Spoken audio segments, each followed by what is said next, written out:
Buenos días entonces y bienvenidos a un nuevo tema de Matemática 2. Pasamos ahora, como verán, a algo nuevo que se llama integral definida. Y vamos a empezar a ver algunos temitas. Fundamentalmente quedémonos con lo primero que aparece acá, que es como vamos a comenzar, que es el problema del cálculo de áreas, que es lo que da nacimiento a la integral definida. La preocupación de los matemáticos por poder calcular áreas de distintas figuras. Vamos a ver nosotros ahora algunas figuras sencillas y terminar con algunas figuras un poco más complicadas para calcular el área y cómo se tuvo que originar este problema.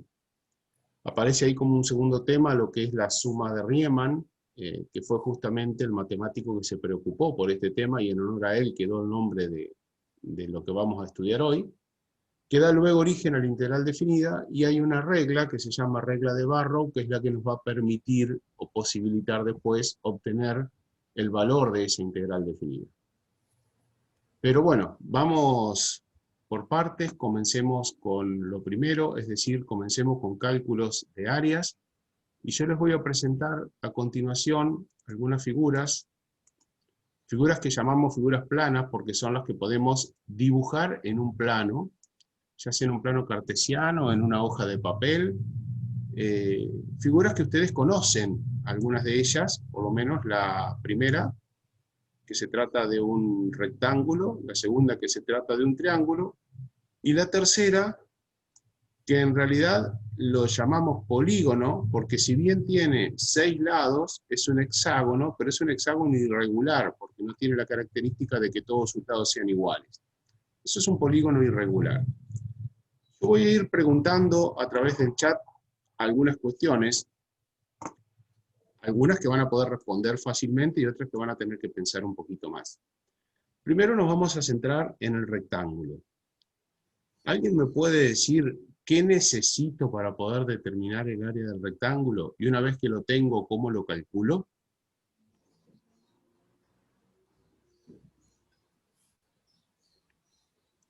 B por H, el largo de la base y la altura, muy bien. Es decir, que nosotros en este rectángulo, teniendo cuánto vale un lado y el otro, generalmente lo llamamos base y altura, pero tranquilamente lo podríamos llamar lado 1, lado 2, lado A, lado B. Sabemos que en un rectángulo, multiplicando la base por la altura, obtenemos efectivamente cuánto vale el área de esta figura. Muy bien, avancemos ahora hacia el triángulo. ¿Cómo podemos obtener bien el área de un triángulo? Ahí nos dice Florencia, base por altura sobre 2. Esto se puede deducir bastante fácilmente si nosotros pensamos que a través de un triángulo podemos formar un rectángulo, y por ejemplo podríamos arrancar en este rectángulo de acá. Si nosotros trazáramos la diagonal, este rectángulo nos quedaría dividido en dos triángulos, y entonces el área de cada uno, que sería la misma, nos daría base por altura sobre 2. Si nos trasladamos a este, podríamos ver que si después conformamos un rectángulo que tenga la misma base y la misma altura de este triángulo, que ya la voy a marcar, también formaríamos un rectángulo, y que todo lo que me faltaría para completar el rectángulo sería exactamente igual a esta área. Pero bueno, ustedes lo conocen a este, lo conocen desde la escuela primaria, y saben que teniendo una base y una altura, podemos definir entonces que el área de nuestro triángulo es base por altura sobre 2. Simplemente lo único que les quiero recordar respecto de la altura es que se mide perpendicularmente al lado del triángulo que nosotros elegimos como base. En este caso, la base elegida es la base correspondiente a la línea horizontal, y por lo tanto la línea azul perpendicular que pasa por el otro vértice, por el vértice opuesto, es la altura del triángulo. Tranquilamente a nuestro triángulo nosotros lo hubiésemos podido calcular también si hubiésemos elegido que la base sea esta línea que estoy marcando ahora en color azul, y en ese caso la altura tendría que haber sido, o tiene que ser, una recta que salga de este vértice y que sea perpendicular a la base que nosotros elegimos. La línea verde sería la altura, la línea azul sería la base, y nuevamente aplicando la misma fórmula obtendríamos obviamente el mismo valor de área. Esto sirve para cualquier lado que nosotros tomemos del triángulo. Simplemente tenemos que tener la consideración de que la altura tiene que ser perpendicular a lo que nosotros llamamos base y tiene que pasar por el vértice opuesto al lado que nosotros llamamos base.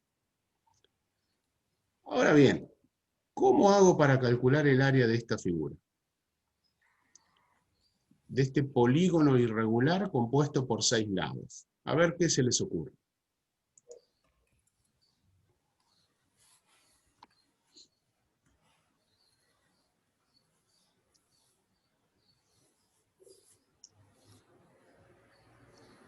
Bien, Florencia, me gusta lo que propone, que nos dice, es como si me estuviera leyendo la mente de lo que viene después. Ella dice, podríamos dividir esto en triángulos. Perfecto, porque si nosotros lo dividimos en triángulos, estaríamos, por ejemplo, obteniendo un primer triángulo, que es este que está marcado acá en verde, y mediante la fórmula que acabamos de ver recién para calcular el área de ese triángulo, podríamos decir, bueno, elegimos la base B, trazamos la altura h, acuérdense que dijimos recién perpendicular a la base que pasa por el vértice opuesto, esa sería la altura h, y aplicando la expresión de recién, b por h sobre 2, estaríamos calculando el área de este triángulo. Pero lo que dice Florencia, y que es correcto, es que yo a esta figura la puedo dividir en 4 triángulos. Y en cada uno de estos 4 triángulos, que aparecen ahora marcados cada uno de un color diferente, puedo elegir una base cualquiera, la altura correspondiente a esa base, aplicar esta expresión, b por h sobre 2, y de esa manera calcular las 4 áreas. Área del triángulo 1, del triángulo 2, del triángulo 3, del triángulo 4, y luego finalmente, sumando los 4 valores, obtendría el área total de la figura. Eso funciona perfectamente bien y lo puedo trabajar de esta manera a través de rectángulos, de triángulos, en cualquier figura plana que tenga todos sus lados rectos. El problema se nos presenta cuando nosotros tenemos figuras que no tienen lados rectos, sino que algunos o todos sus lados son curvos. Por ejemplo, en el caso que tenemos acá del área del círculo. Seguramente ustedes lo saben a esto, ¿no? En este caso ustedes me podrían decir, bueno, Sergio, pero el área del círculo yo la calculo de esta manera. ¿Y se les ocurre cómo calcular el área de este círculo? Pi por radio al cuadrado. Bien, bien, perfecto, se acuerdan bien, ¿no? O sea que definiendo el radio, que sería una línea que sale desde el centro de la circunferencia y llega a cualquier punto extremo de la circunferencia, si a ese valor lo elevamos al cuadrado y lo multiplicamos por el número pi, obtenemos efectivamente el área del círculo. Pero si yo les pregunto, ¿de dónde sale esta expresión para calcular el área de un círculo? Ahí ustedes me lo responderían tan alegremente como me respondieron anteriormente cómo calcular el área de ese polígono irregular, porque lo descomponían en triángulos y entonces sumaban y demás.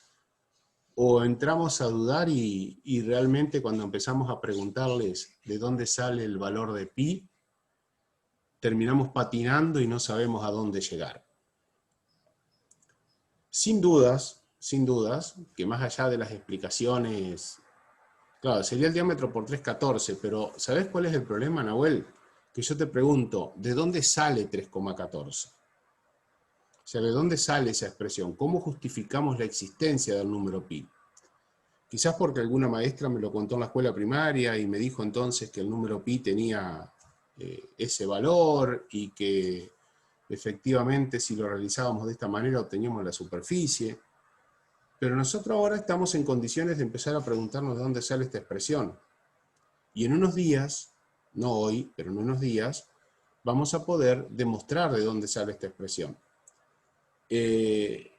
No sería efectivamente, como dice Florencia, el diámetro por 3,14, sino que sería pi por radio al cuadrado.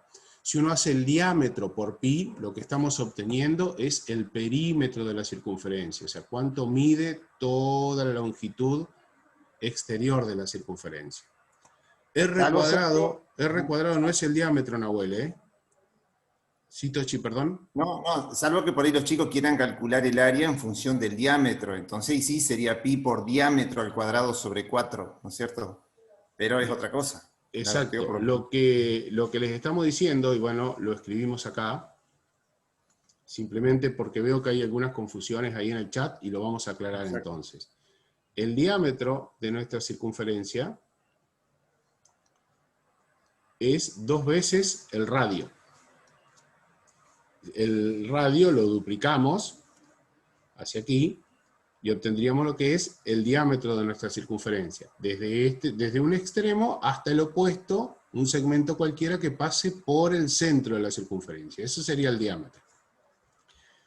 Si nosotros decimos que el área es pi por r cuadrado, y de esta expresión vemos que el radio es entonces la mitad del diámetro, entonces podríamos estar diciendo que nuestra área es pi por, y en vez de radio, diámetro sobre 2 al cuadrado, de donde sale que el área es la expresión que les estaba diciendo Tochi recién, pi por diámetro al cuadrado sobre 4. Esto también es una expresión que nosotros podemos obtener para el cálculo del área, relacionándola ya con el diámetro de la circunferencia, no con el radio. ¿Queda claro, chicos, ahí por las discusiones que había en el chat? Sobre todo aquellos que equivocadamente pusieron algún valor y demás. ¿Sí? Bueno, vamos a suponer que sí, ¿no? Porque no hay muchas respuestas. Y con respecto a pi, Sergio, ¿Sí? no es, porque alguien no sé quién comentó que pi era el radio, era el diámetro. Pi no es Ajá. el diámetro. Pi es la cantidad de veces que está contenido el diámetro en la longitud de la circunferencia. A ver, no Lo sé si... que... Está bien, sí, sí, por supuesto, vamos a aclararlo. Lo que nosotros llamamos perímetro de la circunferencia es igual a pi por diámetro. Entonces, este número, que es aproximadamente igual a 3,14, nos indica que el diámetro de la circunferencia, que aquí lo voy a indicar ahora sí, dentro de la circunferencia, y como para que ustedes lo vean, que este diámetro de la circunferencia, le vamos a poner ahí también el nombre, ese diámetro de la circunferencia, en lo que es toda la longitud exterior de la circunferencia, entra aproximadamente 3,14 veces. 3,14 veces el diámetro. Eso es lo que vale el perímetro, perdón, de la circunferencia. Aproximadamente 3,14 veces este diámetro entra en la longitud de nuestra circunferencia. ¿Se comprende todo esto, chicos? Ahora, vean cómo nos complicamos un poquito cuando dejamos de tener lados rectos, ¿no? Y empezamos a tener lados curvos, y en este caso algo tan sencillo como es una circunferencia. O sea, ahora vamos a empezar a trabajar con otro tipo de curvas, y seguramente ya no va a ser tan fácil como la circunferencia. Ahora, supónganse que nosotros no conocemos la existencia de pi. Supónganse que no sabemos que realmente el área es pi por r cuadrado. Y yo les doy a ustedes una circunferencia dibujada. ¿Alguien me dice si se animaría a dar un valor aproximado del área? No sabemos, insisto, la existencia de pi, la desconocemos. Tampoco sabemos la relación que existe entre pi y el radio para calcular el área. Simplemente yo les doy un dibujo y les digo, ¿podemos calcular aproximadamente esto? ¿Qué les parece?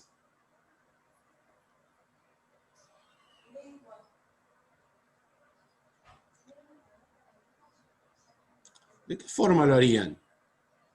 Yo les doy el círculo dibujado y les voy a suministrar una regla, o sea que se les sirva para medir, y nada más. Lucas dice como si fuese un cuadrado. A ver si te interpreto, Lucas. Vos dirías que como si fuese un cuadrado, voy a tratar de dibujar más o menos así, como si fuese este cuadrado, digamos. Bien, pero ¿qué pasaría con ese cuadrado?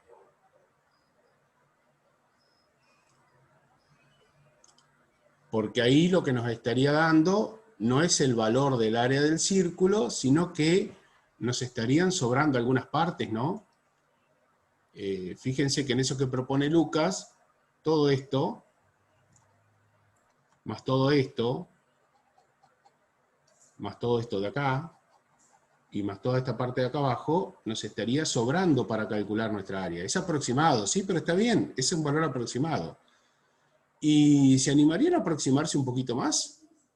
Esto está bueno porque ya sabemos que, supongamos, ¿no? Vamos a poner un ejemplo, que nuestro diámetro fuera 10 centímetros, yo ya podría decir que el área que nosotros vamos a calcular de nuestro círculo va a ser menor que 100 centímetros cuadrados.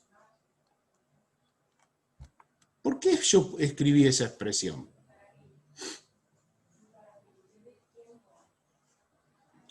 De la cual estoy seguro que está bien, ¿eh? Pero ¿por qué la escribí esa expresión? A ver qué se les ocurre. Vuelvo a esto, ¿no? Lucas me propuso hacer un cuadrado, yo lo dibujé, después Florencia agregó que habría que restarle el área de las esquinas, después leo lo de Aitana, ¿no? Entonces yo lo que hice acá fue decir, bueno, supongamos que el diámetro de nuestra circunferencia es 10 centímetros. ¿Por qué yo puedo asegurar que el área es menor que 100 centímetros cuadrados?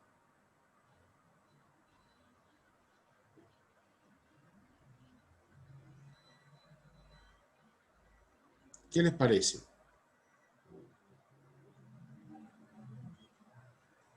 Porque el área del círculo, muy bien, que es lo que está pintado en un color rosado en esta figura, será menor que la del cuadrado, y el cuadrado tiene 10 centímetros de lado. Muy bien. Bien, Lucas. Entonces, nuestro cuadrado tiene 100 centímetros cuadrados, pero sabemos que le sobra esto que está pintado en verde, entonces, obviamente que el área que estamos buscando va a ser menor que 100 centímetros cuadrados. Pero fíjense lo importante de que yo les pregunté hoy si podíamos aproximarnos, y efectivamente nos aproximamos bien. No quiero dejar de tener en cuenta lo que dice Aitana, y que también lo afirma Florencia luego. Ellos dicen que si trazan rectas tangentes en donde tenemos las esquinas que sacábamos, supongo que están refiriéndose a alguna recta tangente de este tipo, y alguna recta tangente de este tipo, y alguna recta tangente como por acá, y alguna recta tangente como por acá, y calculamos las áreas de lo que serían ahora los triángulos que nos quedaron acá de azul, y esos triángulos azules se los restamos a estos 100 centímetros cuadrados, que sería el área de nuestro cuadrado, estaríamos mucho más aproximados, porque ¿qué es lo que nos estaría sobrando en este caso? Y nos estaría sobrando, por ejemplo, este pedacito que nos queda entre el triángulo que sacamos y la circunferencia, y en todas las esquinas nos estarían sobrando esos pedacitos rojos, pero estamos mucho más cerca, chicos. Muy bien. También dice que puedo trazar rectas donde se tocan el círculo y el cuadrado. Sí, por supuesto, no hay ningún problema. Puedo seguir aproximándome. Lo que alguien no dijo fue lo que a muchos matemáticos los fue, digamos, devorando, consumiendo, que era decir, ¿y si trazamos cuadrados? Si trazamos cuadraditos y empezamos a sumar los distintos cuadraditos hasta llegar al área. Claro, esto funciona perfectamente bien, pero el problema que existe es que cuando yo este cuadradito lo traslado y lo llevo cerca de uno de los bordes, como por ejemplo aquí, tengo el problema de que ese cuadradito no lo puedo poner exactamente en la circunferencia, porque justamente los lados del cuadrado son rectos y el lado exterior de la circunferencia es curvo. Entonces este problema, que fue la cuadratura del círculo, fue un problema que realmente enloqueció a los matemáticos. Yo recuerdo hace muchos años, ¿no? Era por allá en el año 84, 85. Estábamos un día en la casa de Tochi, estudiando análisis matemático, no sé si te acordás, Tochi, y Tochi tenía una enciclopedia de matemática, me acuerdo que era de color bordó o rojo los lomos que tenía, Y ahí dentro de eso, mientras nosotros teníamos análisis matemático, había justamente un problema que era sobre la cuadratura del círculo. Y son cosas que uno dice, pero la pucha, esta gente lo está estudiando desde hace tanto tiempo, y tuvieron que matarse para solucionar algo que nosotros hoy día, y gracias a toda la información que tenemos, lo solucionamos tan fácil como diciendo, y el área que estamos buscando nosotros, el área que realmente necesitamos, es pi por r cuadrado. Pero para eso, alguien tuvo que encontrar el número pi, que como una compañera de ustedes nos decía los otros días, hay páginas de internet en donde hablan de una millonada de cifras que siguen después del 3,14159. Tochi, no sé si vos te acordás de eso, pero bueno, era una de las Sergio, cuestiones que... hola, Sí, buen Karina, día. hola, ¿cómo te va? No, Tochi avisó en el grupo que se tenía que desconectar un ratito. Perfecto, no pasa nada. Bueno, no sé, Y Karina, si querés agregar algo acá. el tema de la cuadratura en realidad es un problema irresoluble, ¿Sí? la cuadratura del círculo, porque lo que en realidad se pide es con solo regla y compás, ¿no es cierto?, construir un cuadrado que tenga la misma área que un círculo dado, ¿verdad? Exactamente. Pero lo que está haciendo acá Sergio es algo parecido también a nivel histórico a lo que hizo el genial Arquímedes, griego, antes de Cristo, que fue aproximando áreas de figuras circulares, ¿sí?, tanto por exceso como por defecto. Es decir, él circunscribía figuras por fuera de esas, por ejemplo, de un círculo, y luego por dentro inscribía, y entonces, bueno, el área que estaba buscando iba a Así, quedar por ejemplo, comprendida lo que entre le los dice dos. Karina es esto. Claro. Claro. Entonces, después, lo puedo aproximar por cuadrados, por pentágonos, por hexágonos, cada vez más lados. Entonces, porque ahí hay sobrantes, ¿vieron? Esos sobrantes que decían las chicas, que bueno, después podíamos restarlos. Pero si vos vas aumentando la cantidad de lados, digamos, de los polígonos, que pones por fuera y por dentro, el área del círculo va a quedar como cada vez más aproximada por esas áreas que son menores y las que son mayores, ¿no? Circunscribir e inscribir polígonos. No, nada más eso era, Sergio. Porque en Perfecto. realidad ese problema de la cuadratura está todavía sin resolver. solución. Claro. Igual, digamos, todo esto no son más que aproximaciones, ¿no? Nosotros vamos a poder llegar luego, a través de este tema que vemos, a de dónde sale este valor que nos permite determinar el área de un círculo con una expresión, que no la vamos a poder calcular de forma exacta, porque el número pi no lo vamos a poder determinar exactamente, pero sí en forma muy aproximada. Ahora, considerando lo que es en sí el número pi, decimos que el valor exacto del área es pi por r cuadrado. Pero ya lo vamos a discutir más adelante cuando veamos de dónde sale esta expresión. A nosotros no solo nos interesa el área de un círculo, sino que cualquier figura plana que tenga lados curvos. Como por ejemplo, podríamos pensar en esta otra figura. Tiene dos lados rectos y tiene un lado curvo. Pero este lado curvo que aparece en esta figura no necesariamente corresponde a una parte de la circunferencia. Es más, yo me animo a decir que esto no corresponde a la parte de una circunferencia, porque si yo trazara una circunferencia, que de hecho lo voy a hacer para que ustedes lo observen, si yo trazo una circunferencia aquí, y voy a tratar de por lo menos hacerlo más o menos aproximado, y la traslado a esa circunferencia obviamente, lo que me voy a encontrar es que esa curva superior que tenemos no corresponde a una circunferencia. Miren, ahí aproximadamente vamos a poner nuestro centro, aproximadamente tenemos esta figura, ahora la voy a agrandar y observen lo que sería una circunferencia. Es decir, no estoy trazando exactamente este arco de color azul, no corresponde con el arco de la circunferencia. Entonces tampoco podría decir que si hubiese sido una circunferencia era correcto, que esta parte, esta área valía 1/4 del área del círculo. Porque esto es otra curva. Entonces lo que yo me preocupo, lo que me pregunto es qué tipo de curva es esa. Y por ejemplo puede ser, aunque en este caso es exactamente, la parte correspondiente a una cuadrática, que se los voy a mostrar aquí a continuación. Aquí tenemos nuestra parábola, y igual 1 menos x cuadrado, y tomando entre x igual a 1 y entre el valor donde corta al eje y, que también coincide en y igual a 1, tenemos este arco, que no es un arco de circunferencia, sino que es un arco de parábola. Entonces la pregunta ahora es, ¿y cómo hago para calcular esa superficie? Porque ya conocer o no conocer el valor de pi no me sirve. Esto funciona perfectamente bien si se trata de un círculo, pero acá se trata de una parábola. Entonces tengo que empezar a pensar de qué forma puedo calcular aproximadamente esta área. Y eso es lo próximo que yo quiero charlar con ustedes. Así que continuemos avanzando un poquito más. Supónganse ahora que yo les doy el dibujo de nuevo impreso en papel, pero les pongo una ayuda. Les pongo las líneas de nuestro plano cartesiano que pasan por x igual a 1, por y igual a 1, paralela al eje x, paralela al eje y, y a su vez, usando por ejemplo el GeoGebra, trazamos la cuadrícula interna que va de 0,2 en 0,2. Entonces ustedes, quizás con la ayuda de esta cuadrícula, podrían decir, bueno, yo creo que si contamos cuántos cuadraditos entran dentro de esta figura, podemos tener un valor del área aproximada.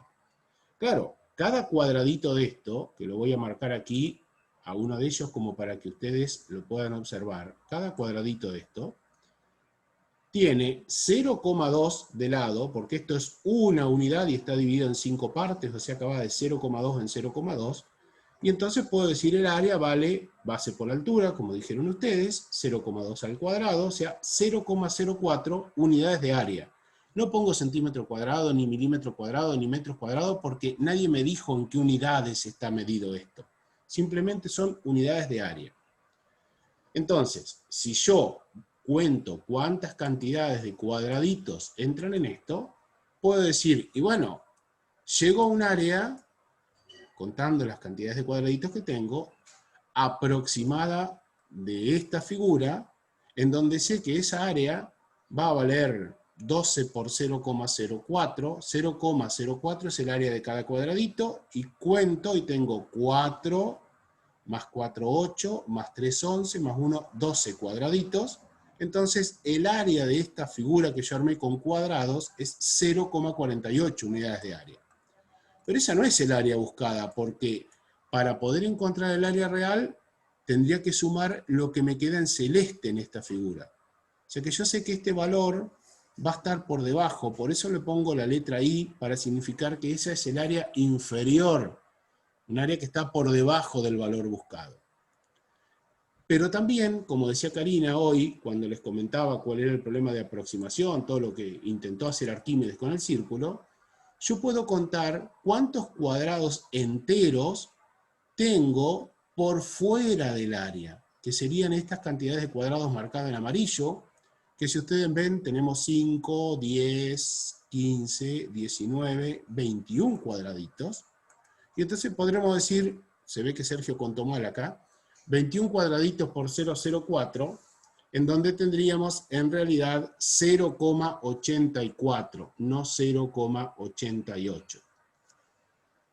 O sea, acá tendríamos 21 cuadraditos y este resultado es 0,84. Y esa sería el área que está por encima del valor buscado. Si ustedes miran estos dos dibujos, a la que está dibujado en rosa, o en rojo, le falta lo que está pintado en celeste, y a la que está dibujada en amarillo, le sobra toda esta parte que está por encima de la curva. Entonces, ¿con esto qué podemos asegurar nosotros? Y podemos decir, hacemos una buena aproximación, diciendo que el área buscada, que es esta real, estará comprendida entre esta área que es menor y esta área que es mayor. Y puesto en valores, vamos a decir que esa área va a estar comprendida entre 0,48 y 0,84, porque recuerden que acá había contado un cuadradito de más. ¿Hasta acá esto se va entendiendo? ¿Vamos bien? Bien. Hasta ahora no hay dudas.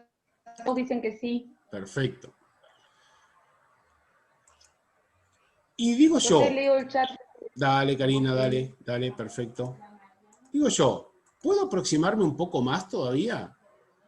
¿Y qué pasaría si en vez de aproximarme por la cantidad de cuadraditos, yo lo intento a través de rectángulos que nazcan en el eje X y que lleguen hasta la curva? Por ejemplo, un rectángulo como este.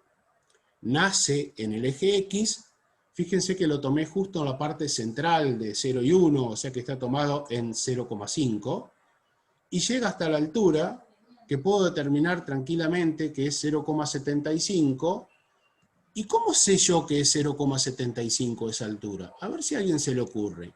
¿De dónde sacó Sergio que esta altura es 0,75? Porque el 0,5 está bastante claro, está en la mitad de 0 y 1. Fórmula de la función, te dice Flor. Está muy bien, bien Florencia, Grande. bien. Porque nuestra fórmula es 1 menos x cuadrado. En realidad, lo que estamos preguntando es cuánto vale f de 0,5 y reemplazando efectivamente nos da 0,75, que esa es la altura de ese rectángulo. Muy bien, Florencia. Ahora, fíjense que este rectángulo, el área que estamos calculando, es menor que la que nosotros necesitamos calcular, ¿no? Ese sería el área inferior. Y por otro lado, si yo considero todo el cuadrado exterior, o mejor dicho, divido en dos rectángulos, que sería mejor todavía, tengo un rectángulo que tiene base 0,5, altura 1, que es este primer rectángulo amarillo, lo voy a poner encima como para que ustedes lo puedan ver, ahora lo voy a dibujar aquí, ese rectángulo que tiene área 0,5 por 1, y un segundo rectángulo, también pintado amarillo, pero que ahora lo voy a dibujar con los bordes en rojo, que sería 0,5 por 0,75, porque este punto que estamos considerando aquí es exactamente el mismo punto que consideramos en el dibujo anterior. Y aquí nuestra área entonces, que será más grande que la buscada, será el área superior, la hallamos mediante la suma de estas dos, 0,5 por 1 más 0,5 por 0,75. Y encontramos entonces que nuestra área que estamos buscando se encuentra aproximadamente entre estos dos valores, entre 0,375 y 0,875. Pero el problema que tenemos es que estos valores son bastante distantes entre sí. Esto es porque nos sobra mucha área que todavía tenemos que sumarle a la menor, y nos sobra mucha área, o sea, acá nos faltaba, perdón, área, ¿no? Y aquí nos sobra mucha área que tenemos que sumarle, restarle a la más grande que acabamos de calcular. Ahora queremos ver si podemos aproximarnos de una forma mejor todavía, porque estamos lejos entre los valores, ¿no? Entre 0,37 y 0,87 hay como un abismo. Todavía tenemos que cubrir estas diferencias que estoy marcando acá por menos, y estas diferencias que nos sobran de área. Entonces podemos pensar en dividir un poquitito más nuestros rectángulos. En vez de trabajar con un solo rectángulo por debajo, fíjense ahora, podemos trabajar con una suma de 4 rectángulos. Si no se pueden visualizar los rectángulos ahí, yo los voy a ayudar un poquitito, diciéndoles que aquí tengo un rectángulo, luego tengo el que sigue, luego el tercer rectángulo, y finalmente nos queda el cuarto rectángulo. Y a todos estos puedo calcularlos de la misma manera que hicimos antes, ¿no? Es decir, ahora la base de nuestro rectángulo va a ser 0,2. Y nuestra altura va a ser el valor de la función correspondiente a donde estos rectángulos están cortando nuestra gráfica, que se da para este valor de x, que es 0,2, este valor de x, que es 0,4, este valor de x, que es 0,6, y este valor de x, que es 0,8. Entonces, para poder encontrar bien estos valores, yo aquí les propongo, a partir de nuestra fórmula, de la curva que tenemos, de la curva azul, y para los valores 0,2, 0,4, 0,6, 0,8 de x, calculamos el valor correspondiente de la función. Esta altura, esta imagen será 0,96, la imagen de 0,4, 0,84, y así sucesivamente. Cuando yo tengo esta información, puedo ahora construir una tablita que me permita calcular las áreas de estos 4 rectángulos. O sea, para el primero tendremos 0,2 de base, 0,96 de altura. Para el segundo, 0,2 de base y 0,84 de altura. Y así calculo las 4 áreas de estos rectángulos y digo entonces ahora que nuestra área, la inferior, a la que le faltan todavía estos pedacitos que me quedan de color celeste, es 0,56 unidades de área. Mucho mejor, más aproximado que el 0,37 que habíamos obtenido antes. Pero esta es el área que está por debajo. Así también, tomando de 0,2 en 0,2, encontraré, y aquí la tengo, un área que está por encima, que son estos rectángulos en amarillo, que ahora tengo 5 rectángulos en amarillo. Y para ese rectángulo hago exactamente lo mismo que hicimos recién. O sea, si teníamos nuestros valores de la función, nuestras imágenes, para x02, 04, 06, 08, podemos calcular nuestra tablita en donde decimos que el primer rectángulo, lo voy a dibujar para que ustedes lo puedan visualizar bien, nuestro primer rectángulo tiene base 0,2 y altura 1, porque este rectángulo está por encima de la curva, llega hasta el tope, hasta donde comienza la curva en el eje Y. Ahora la altura que tomamos de cada rectángulo es la que corresponde a la izquierda. Nuestro segundo rectángulo, que es este que estoy marcando aquí, tiene como altura 0,96, el valor que la función toma cuando x vale 0,2. Aquí aparece 0,2 por 0,96. Y así calculamos las 5 áreas de nuestros rectángulos amarillos, que cuando las sumamos, obtenemos el área que está por encima de la curva y nos da 0,76. También mejor que lo que habíamos encontrado hoy, que era 0,87.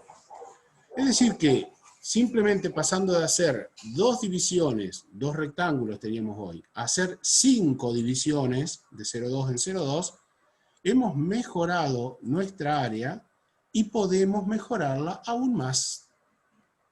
Porque, ¿qué pasa si en vez de tomar de 0,2 en 0,2, ahora tomamos de 0,1 en 0,1? Voy a marcar uno de los rectángulos simplemente para que vean que ahora tiene 0,1 de base y la altura sería nuevamente el valor de la función, pero ahora cuando x vale 0,1. Esto me obliga a construir una nueva tablita de valores, en donde digo, para 0,1 la imagen de la función vale 0,99, siempre sacado obviamente de la expresión de la función. Y luego cada uno de los valores hasta llegar a 0,9, yendo en intervalos de 0,1. Esto que estoy marcando acá, los valores 0,99, 0,96, etc., serán las alturas de cada uno de estos rectángulos rojo o rosa. Entonces, cuando yo armo la tabla de área, tendré que multiplicar el ancho de cada rectángulo, que es 0,1, por la altura que acabamos de hallar, y eso me va a dar 9 valores que sumados nos dan el área que está por debajo, menor que el azul, pero ahora mejor aproximada que la anterior. Y solamente me están faltando estos pedacitos celestes, que son uno el de acá arriba, 2, 3, 4, uno por cada rectángulo, o sea que nos están faltando, para llegar al área buscada, 10 pedacitos. Pero fíjense que ya estamos en un valor mejor. ¿Se acuerdan que habíamos partido de 0,37, ¿no? Y ahora estamos en 0,615 como un valor que esté por debajo del área azul. Y si hacemos lo mismo, pero con los rectángulos que van de 0,1 a 0,1 como base, pero con la altura superamos, es decir, pasamos por encima de la curva, voy a dibujar ahora uno solo de ellos, como para que ustedes identifiquen la diferencia. Este lo vamos a hacer así.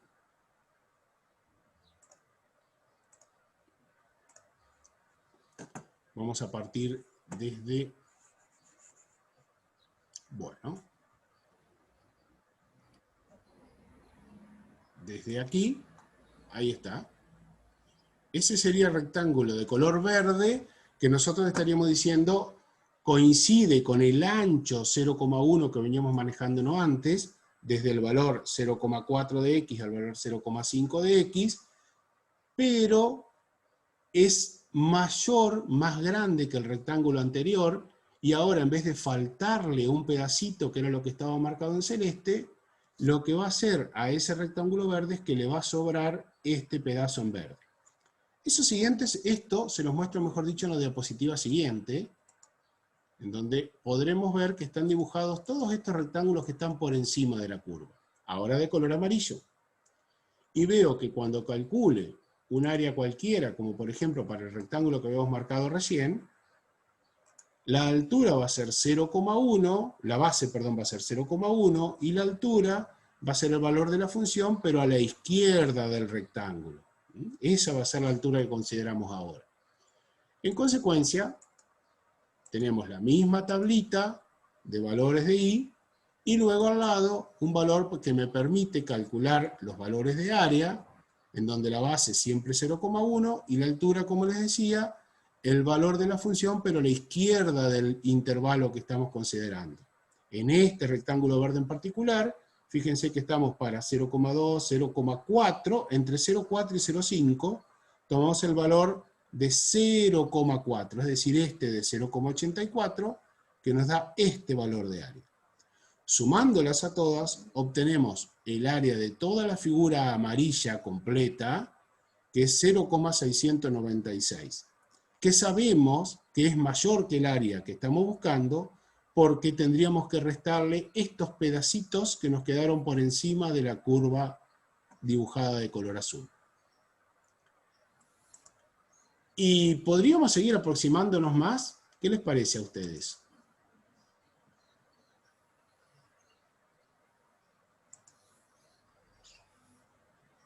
Yo hasta ahora les voy a mostrar lo que hicimos, ¿no? Encontramos esto primero y dijimos nuestra área está entre 0,375 y 0,875 cuando dividimos en dos rectángulos. Luego dividimos en 5 rectángulos y obtuvimos esta aproximación. Luego dividimos en 10 rectángulos y obtuvimos esta aproximación. Cada vez mejor, ¿no? Sergio, ahí dicen que cuanto menor sea la base de los rectángulos, más nos vamos a aproximar. Se pueden aproximar infinitamente. Está muy bueno. Está muy bueno lo que están opinando los chicos entonces. Porque efectivamente, nos podemos ir aproximando todo lo que querramos, cada vez más al valor del área. ¿Podemos intentar aproximarnos? Por supuesto que sí. ¿Cuánto más? Todo lo que nosotros querramos. Y la pregunta, que tiene que ver con lo que ustedes decían también, es ¿qué sucede si disminuimos cada vez más la base de cada rectángulo? Miremos esta. ¿Qué sucede si dividimos cada vez más la base de cada rectángulo? Sin duda que el valor inferior del área va a ir creciendo, miren, de acá a 0,56 a 0,615, y el valor del área superior va a ir decreciendo. Entonces, nosotros nos vamos a ir aproximando cada vez más al área, se va a ir reduciendo la diferencia entre el área inferior y el área superior, va a ser cada vez menor.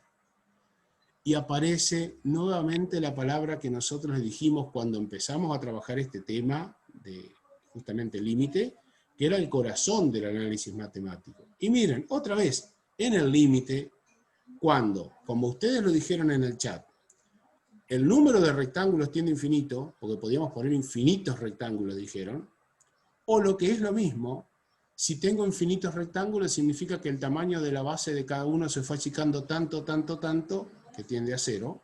En ese límite vamos a tener que el área inferior va a coincidir con el área superior y esa coincidencia va a estar dada por el área de la figura que nosotros estamos buscando.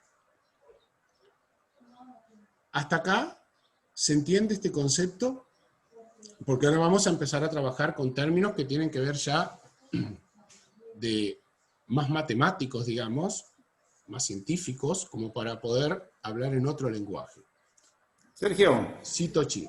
simplemente de vuelta a recalcar lo que veníamos diciendo de Matemática 1 cuando hablamos del concepto de límite. no es lo mismo decir igual a 0 que tender a 0. Fíjense que ahí dice, el tamaño de la base de cada rectángulo tiende a 0. Si fuese 0 el tamaño de la base de cada rectángulo, el área sería 0. En cambio, nosotros estamos diciendo que tiende a 0, o sea que es posible calcular el área de cada pequeñísimo rectángulo. ¿Entienden la diferencia? Por eso nosotros recalcábamos tanto en su momento cuando decíamos que X tiende a un valor que no es lo mismo que decir que es igual a ese valor. Porque si no, no sería posible aplicar lo que estamos diciendo ahora, ¿no es cierto? Era ese comentario nada más, ¿no? Está bien, pero está muy bien, Tochi, porque si no, cada rectángulo tendría valor 0 y nuestra área tendría valor 0. Efectivamente.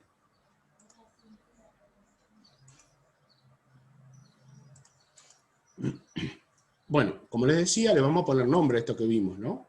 Entonces, primero vamos a saber lo que estamos haciendo. Hemos realizado sumas cuando dividimos en 2 rectángulos, cuando dividimos en 5 rectángulos, cuando dividimos en 10 rectángulos. Sumas que llamamos sumas finitas. Simplemente fuimos calculando valores, fuimos haciendo la operación que conocemos, pero ahora lo vamos a generalizar a esto. Y vamos a trabajar con una nueva notación, que en algún momento seguramente la han visto, que sirve para cuando sumamos muchas áreas. Muchas, no 2 o 3, cuando sumamos muchas. Y esa notación se llama notación sigma, que se conoce también con el nombre de sumatoria. Se llama notación sigma porque se usa para anotarla, para escribirla, la letra griega sigma mayúscula. Ahora la vamos a ver a continuación. Si en vez de tener 2 o 3 rectángulos tenemos n rectángulos, podrían ser 5, podrían ser 2 también por supuesto, pueden ser 15, pueden ser 50, pueden ser 120, la cantidad que querramos, nosotros podemos calcular el área a través de esta expresión, que vamos a tratar de explicárselas detenidamente. Esta letra, este símbolo que aparece acá, es la letra sigma, pero mayúscula, y es conocida también con el nombre de sumatoria. O sea, lo que hacemos con esto es indicar que tenemos que hacer una suma. ¿De cuántos términos? De n términos. Ahora veamos cómo funciona esto. Este símbolo, sumatoria, que va acompañado de letras y números debajo, y letras o números también pueden ser en la parte superior, se lee de la siguiente manera. Sumatoria, que es el símbolo, desde el valor que está indicado abajo hasta el valor que está indicado arriba. Entonces, en esta expresión leemos sumatoria desde k igual a 1 hasta n. Los puntos suspensivos que aparecen en esta expresión, en el desarrollo de la suma, indica que existen otros términos. Si no, solamente tendríamos 1, 2, 3 y 4 términos. Estos puntos suspensivos me indican que aparecen muchos términos más. ¿Cuántos? La cantidad indicada por el número n. Ahora a continuación, aquí abajo, les dejamos la indicación de lo que significa cada una de estas cosas, ¿no? N indica la cantidad de términos que vamos a tener en la suma. El símbolo sumatoria indica que tenemos que sumar. La letra griega sigma mayúscula, como habíamos dicho, y k es un número natural que va desde el valor indicado bajo el signo sumatoria hasta el otro número natural indicado en la parte superior. Generalmente, las sumas arrancan desde un valor 1 y terminan en el valor n indicado arriba. Pero puede suceder que nos digan desde k igual 0 hasta tal valor, desde k igual 3 hasta tal valor, y no pasaría absolutamente nada, sino que simplemente nos dirían de qué forma, digamos, vamos a arrancar con el primer término que corresponde al número 1 y llegando al último término. Esto de que n indica el número de términos de la suma es cierto, y lo voy a aclarar aquí para que les quede a ustedes, solo si empezamos a contar desde k igual a 1, porque si no, aquí tendríamos que hacer otra aclaración. Lo voy a dejar escrito ahí, chicos. El número de términos de la suma si k es igual a 1. Es decir, si yo tengo que contar hasta 10 y arranco desde 1, uso 10 dedos. ¿Está? Arranco desde 1 y llego hasta 10. Pero si quiero empezar a contar desde 3 hasta 10, ahí voy a tener menos dedos en uso. Voy a estar usando solamente 7. 8 dedos en realidad. Entonces, lo importante es saber qué significa este símbolo, que nos indica que tenemos que sumar. ¿Y qué significa además este A sub K que por ahora no lo nombré? El término A sub K va a ser la fórmula de un término general que nosotros tenemos que calcular. Que en nuestro caso en particular, va a ser la base de nuestro rectángulo multiplicado por la altura correspondiente al segmento donde nosotros nos estemos refiriendo. Lo importante es, más que nada, tener en cuenta lo que significa esto, que estamos sumando una cantidad finita de términos. Y sabemos que es finita porque empieza en un término y por más que haya una cantidad enorme de términos acá, estamos indicando que hay un término al final. Pero también existen otros tipos de sumas, que son las que vamos a ir viendo a continuación, ¿no?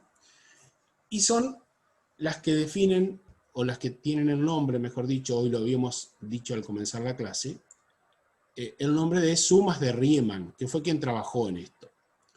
Entonces supongamos, para eso, valernos de una función y de su gráfica, una función definida en los reales, dominio real, codominio real, definida en el intervalo cerrado AB. Es decir, que esta función tiene imagen en A, tiene imagen en B, y está definida en todo este intervalo. Queremos calcular el valor del área determinada por esta curva, el eje de las X y las rectas que están en los extremos del intervalo. Rectas que, como son verticales, se van a llamar X igual A y X igual B. Es decir que queremos saber cuánto vale el valor de esta área que está sombreada aquí en la figura. Y de acuerdo a lo que nosotros venimos viendo, lo que podemos hacer es dividir este intervalo AB en pequeños intervalitos, armar rectángulos y calcular aproximadamente el valor del área buscada. Eso era lo que hicimos antes, aproximándonos por un área inferior y por un área inferior. Pero lo que vamos a hacer en Riemann es una cosa parecida, pero que nos va a llevar a un resultado que es el que deseamos, que es el que queremos buscar. Entonces este intervalo AB lo vamos a dividir nuevamente, como hicimos antes, en n subintervalos. Es decir, vamos a hacer n divisiones acá adentro. Con la diferencia respecto de lo que hicimos hoy, de que no necesariamente todos los intervalos tienen que tener la misma base. ¿Se acuerdan que hoy hicimos 5 intervalos de 0,2 cada uno? Después, 10 intervalos de 0,1 cada uno. Bueno, acá vamos a hacer una cantidad n, pueden ser 10, pueden ser 20, pueden ser 100, y no necesariamente todos del mismo tamaño. En esta gráfica se puede ver que si cada una de estas líneas representara, cada una de estas liñitas finitas verticales representara la división de nuestro intervalo AB, las podemos observar que si esto está en escala, hay diferentes tamaños en el eje X. Fíjense que hay intervalos que son subintervalos que son más grandes y subintervalos como este que estoy marcando que son más chiquitos. ¿Cómo escribimos esto? El primer valor a la izquierda, que corresponde a nuestro intervalo, recuerden que estamos trabajando para esta función y solamente acá hacemos un recorte de imagen de lo que es el eje X, ¿no? Empieza en A y termina en B en X. Empieza en A y termina en B. Después tendremos valores interiores, a los que iremos llamando X sub 1, X sub 2, X sub 3, o sea, bien ordenados. Y para poder comenzar también con un valor coherente en el extremo izquierdo del intervalo, al valor A le asignamos el valor X sub 0. Entonces, arrancamos de X sub 0, X sub 1, X sub 2, X sub 3, y terminaremos con el valor B al que le asignamos el valor X sub n, teniendo en cuenta que son n subintervalos lo que tenemos acá. Obviamente que fíjense, vamos a trabajar con números. Si n fuera 100, este valor de acá correspondería al valor x sub 100. Y el que está antes de x sub 100 va a corresponder al valor x99. Por eso decimos que el valor antes de x sub n, el valor antes de b, corresponde al valor x sub n menos 1. Y luego aparece un valor indicado en algún lugar del interior de todo este intervalo AB, que se los pongo indicados con rojo para que justamente vean que es un valor diferente, que es algo que nosotros llamamos genérico. Un valor general en el interior del intervalo, que ni siquiera es el primer valor, ni necesariamente el segundo, ni el último, ni el anteúltimo, sino que es un valor cualquiera. Genérico significa que estamos ante un valor cualquiera. Es decir, que nosotros lo podemos a ese valor considerar que se puede mover tanto hacia la izquierda como hacia la derecha. Lo podemos tener en cualquier parte entre A y B. Y es el valor que nos va a permitir a nosotros calcular, si recuerdan la expresión que habíamos visto anteriormente con la suma, lo voy a poner aquí como para que la recuerden, que decíamos que tenemos que hacer una suma desde k igual 1 hasta n de los valores de a sub k. Es decir, que voy a calcular el área para un valor cualquiera, genérico, del interior del intervalo. Ahora vamos a ver cómo lo calculamos, pero esta es la idea de lo que estoy haciendo ahora, dividiendo el intervalo en n partes. De esa manera, entonces, nosotros hemos encontrado esta relación entre estos valores. Recuerden que A y B son los extremos del intervalo, que se encuentran a izquierda y a derecha. Y entre ellos están todos los otros valores que hemos indicado acá en el eje X. Y como sabemos que de izquierda a derecha X crece, entonces podemos expresar que el primer valor A, que coincide con el valor X sub 0 porque le asignamos ese valor, va a ser más chico que el segundo, a su vez más chico que el tercero, a su vez más chico que el que sigue, etc. Y entonces podemos indicar esta relación. A menor que X1, menor que X2, menor, etc., que el valor genérico, menor, etc., que los últimos valores de nuestro intervalo. ¿Se comprende hasta acá esto? ¿Alguna pregunta que quieran hacer?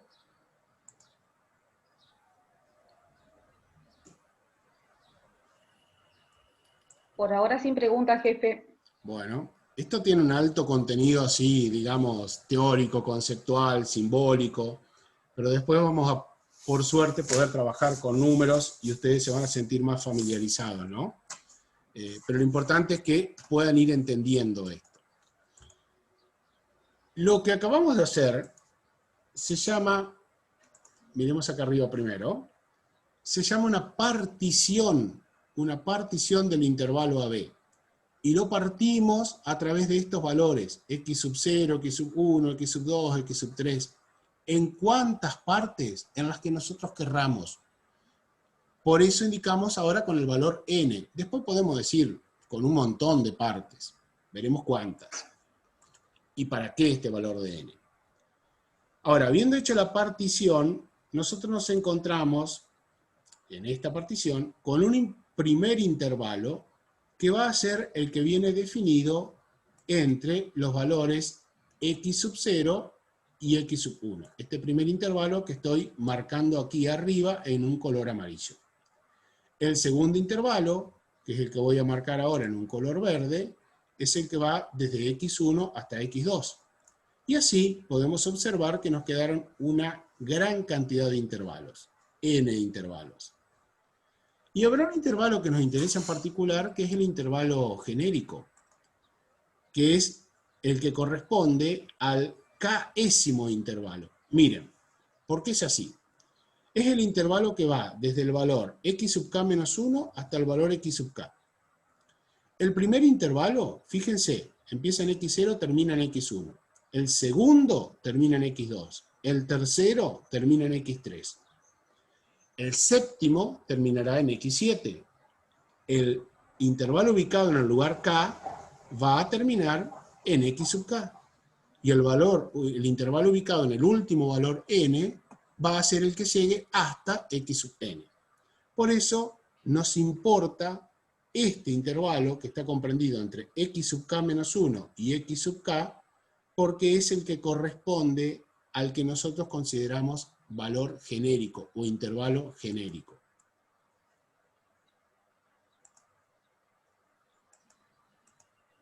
Así podemos decir entonces que nuestro primer intervalo, que va entre x0 y x1, tiene un ancho delta x1, y nos vamos familiarizando acá con algo que ya conocemos, incremento delta x1.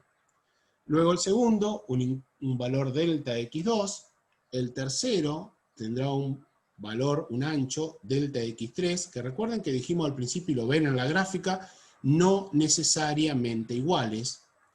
Y así seguiremos con delta x sub 4, etc., hasta que tendremos el intervalo genérico de tamaño delta x sub k y el último de tamaño delta x sub n. En cada uno de estos subintervalos vamos a elegir un punto interior c sub k.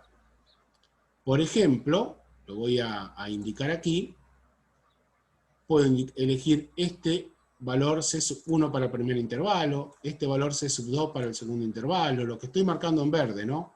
Este valor C sub 3 para el otro intervalo, un valor C sub 4 para el siguiente, un valor para el intervalo genérico, que lo voy a elegir por acá. Yo quiero que ustedes vean dónde fui ubicando yo esas liñitas verdes. No necesariamente en el centro del intervalo, sino que los puedo ubicar en cualquier lugar de cada uno de estos subintervalos, en el interior, no necesariamente en el centro.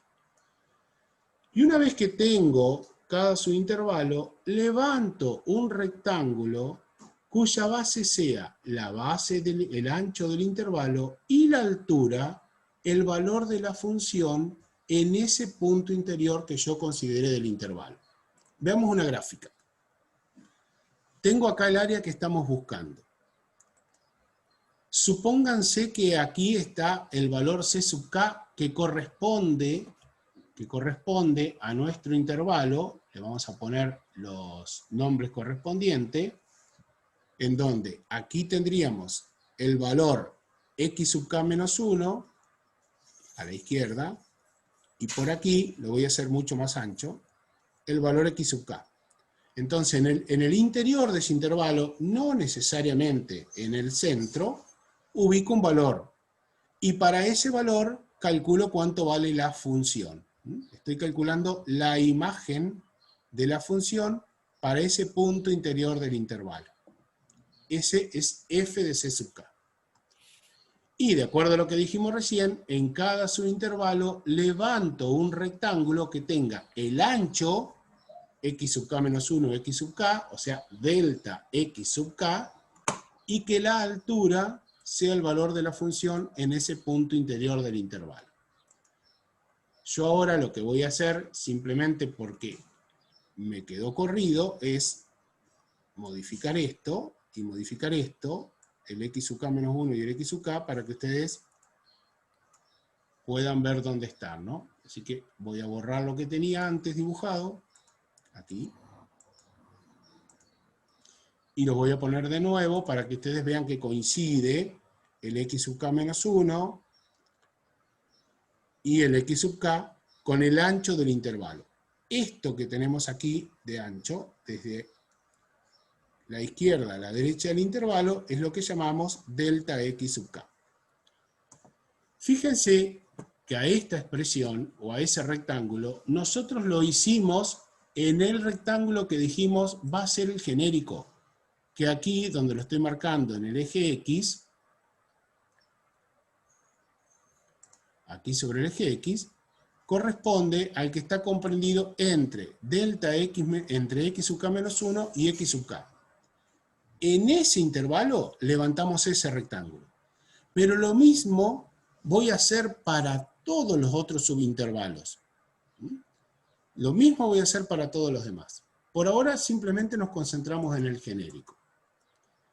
El área de este rectángulo, que está pintado de amarillo acá en esta figura, va a ser la base por la altura, o sea, delta x sub k base por el valor de la función para c sub k, que era el punto interior del intervalo. Imagen de la función multiplicado por el ancho del intervalo. Ese será el área de nuestro rectángulo pintado de amarillo, el que hemos llamado genérico. Pero si yo hago lo mismo en todos los subintervalos que tengo, voy a poder hallar un rectángulo para cada uno de esos subintervalos. Y la suma de esas áreas vendrá dada por esta misma expresión a la cual le tengo que aplicar el símbolo que habíamos visto antes, que es el símbolo de sumatoria. Entonces estaremos haciendo la sumatoria desde k igual a 1 hasta n de las áreas de cada uno de los rectángulos correspondientes a estos subintervalos que tenemos acá. Esto que tenemos acá, que nos va a dar en realidad una suma de rectangulitos, que es aproximadamente igual al valor de esta área, es lo que se conoce como suma de Riemann para la función f en el intervalo AB. Fíjense que en esa suma interviene la función que estamos determinando, que dijimos que tenía que estar definida en este intervalo cerrado. Por las dudas, y para que el resto no se pierda nada de esto, lo que estábamos haciendo era indicar que teníamos intervalos o rectangulitos que seguían a ese que estábamos definiendo de la siguiente manera. A ver, por ejemplo, al lado del amarillo podríamos tener un rectangulito en verde. Y al lado del amarillo por el otro lado también voy a dibujar otro rectangulito en verde. Siempre recuerden que un punto central del intervalo llega hasta la función. Y luego puedo dibujar al costado un rectangulito más en fucsia. A ver, un rectangulito más en fucsia aquí al costado. Y otro rectangulito más en fucsia acá. Y así con todos los rectángulos, desde el primer valor hasta el último, yo estaría cubriendo el área. Pero aproximadamente, como ustedes verán, a estos rectángulos, a algunos les falta algo para llegar a la función, y a otros les sobra algo cuando llegamos a considerar hasta el límite de la función, hasta donde está la gráfica de la función. O sea que esta suma de Riemann sigue siendo una aproximación exacta. Pero ¿qué es lo que sucede?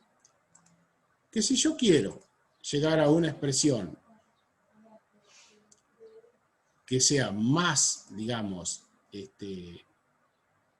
más concreta, más exacta, lo más aproximada posible, lo que voy a hacer es que el número de intervalos, como ustedes lo dijeron antes, cuando empezamos con todo este tema, sea grande, el valor de n tiende a infinito, que es lo mismo que decir que la base de nuestro intervalo tienda a 0. La base de cada uno de esos subintervalitos que habíamos hecho sea lo más chiquitita posible. Como les decía Tochi hoy, estamos hablando en el límite, porque si estuviéramos hablando de que cada uno de esos intervalos tiene base 0, no podríamos calcular las áreas porque todas nos darían 0. Y si realmente la suma que habíamos visto tiene un límite finito, es decir, si ese límite existe, entonces estaremos en condiciones de decir, permítanme borrar aquí, ahí está, estaríamos en condiciones de decir lo siguiente. Si el límite de esta sumatoria existe cuando el ancho de las particiones tiende a 0, aquí con una doble barra y con P, acuérdense que con P habíamos designado la partición, o sea, el tamaño de los intervalos. Entonces decimos, si la particiones, el ancho de las particiones, la amplitud de las particiones tiende a 0, entonces el límite de esa suma de Riemann existe. Si existe, estamos calculando el área bajo la curva.